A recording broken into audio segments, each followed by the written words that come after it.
Like అడగట్ల, subscribe అడగట్ల. భారత్ మాతాకి జై ఒక్క కామెంట్, ఒకే ఒక కామెంట్, ఐ లవ్ ఇండియా లేదా భారత్ మాతాకి జై అని ఒక కామెంట్ ఇచ్చేసి వీడియో చూడడం కంటిన్యూ చేయండి.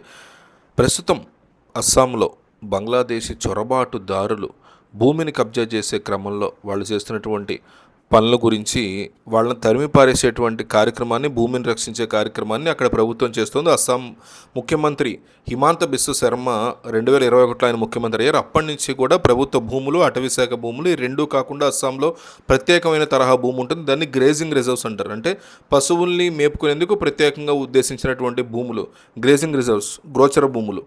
వీటితో పాటుగా అస్సాంలోని బ్రహ్మపుత్ర, ఇతర నదుల మధ్య ఉన్నటువంటి 5,000కు పైగా చిన్న పెద్ద భూములు ఉంటాయి. చర్ భూములు అంటారు. చరణ్ భూములు అంటే చరించేటువంటి భూములు, జంతువులు తిరిగే భూములు అనమాట.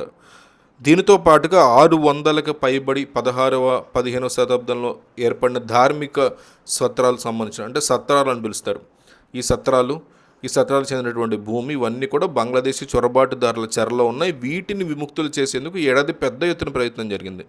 ఏడాది జూన్ లోపల 1,19,548 నిఘాల భూమి, అంటే నిఘా అంటే ఎకరం కంటే కొంచెం తక్కువ, బంగ్లాదేశీల యొక్క చెర నుంచి దీన్ని విముక్తి చేయడం. కానీ అంటే ఇందులో అన్ని రకాల భూములు ఉన్నాయి. ఇందాక చెప్పుకున్న లిస్టులో అన్ని రకాల భూమి.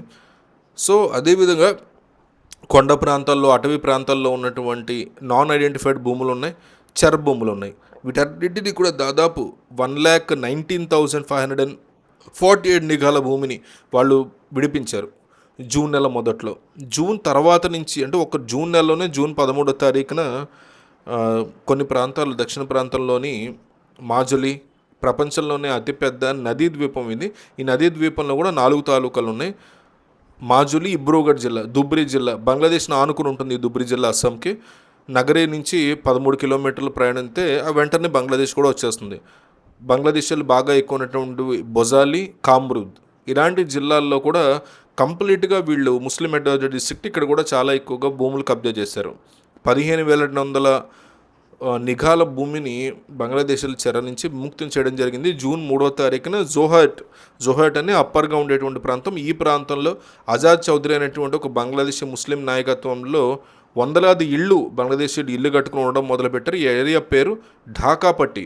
అంటే వాళ్ళు ఏమాత్రం తమ ఐడెంటిటీని దాచుకోవడానికి కూడా వాళ్ళు సిద్ధంగా లేరు. కనీసం ఢాకా పట్టి అనే పేరుతో బంగ్లాదేశ్ రాజధాని పేరిట అస్సాంలోని కొత్త కోసలో ఉన్నటువంటి జోహర్ జిల్లాలో ఏర్పాటు చేశారు.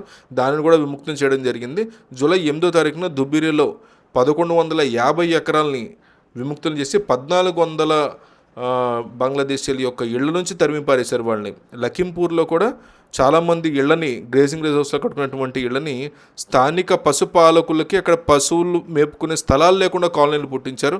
అక్కడ 300 ఇళ్లను తొలగించారు. జూలై 12వ తారీఖున గ్వాల్పారా జిల్లా, ఇది దక్షిణంలో ఉన్నటువంటి ప్రాంతం, బ్రహ్మపుత్రకి ఎగువన ఉంటుంది కానీ బెంగాల్ దగ్గరగా ఉంటుంది, గ్వాల్పాడి అని పిలుస్తారు. ఈ గ్వాల్పారా జిల్లాలోని పైకన్ ఫారెస్ట్లో 140 హెక్టార్ల భూమిని విముక్తి చేశారు. 1,080 ఇళ్ళు, కుటుంబాలు ఉంటే వాళ్ళని కూడా తరిమి వేశారు. ఇదంతా కూడా ఒక బిగ్గెస్ట్ అచీవ్మెంట్ అనమాట.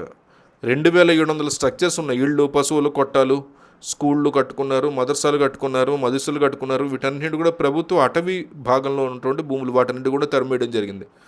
మొత్తం స్మగ్లింగ్ కూడా పెద్ద ఎత్తున వన సంపద స్మగ్లింగ్ జరుగుతుంది. ఖడ్గముగ్రాల యొక్క కొమ్ముల్ని చంపి వాటిని విదేశాలకు పంపిస్తున్నారు. చైనాలో వీటికి డిమాండ్ ఉంటుంది. పశువులను కూడా మేపడానికి తీసుకొచ్చిన పశువులను కూడా అపసింహరించుకుని వెళ్ళడము, ఆడపిల్లల మీద కూడా దాడులు జరగడం, ఇవన్నీ జరుగుతున్నటువంటి ప్రాంతం. ఇక్కడ కూడా కంప్లీట్గా ప్రక్షాళన లాంటి చేపట్టి హిమంత బిశ్వ శర్మ ఇక్కడ మొత్తం కథ మొత్తం చాలా పర్ఫెక్ట్గా నడిపిస్తున్నారు ఆయన.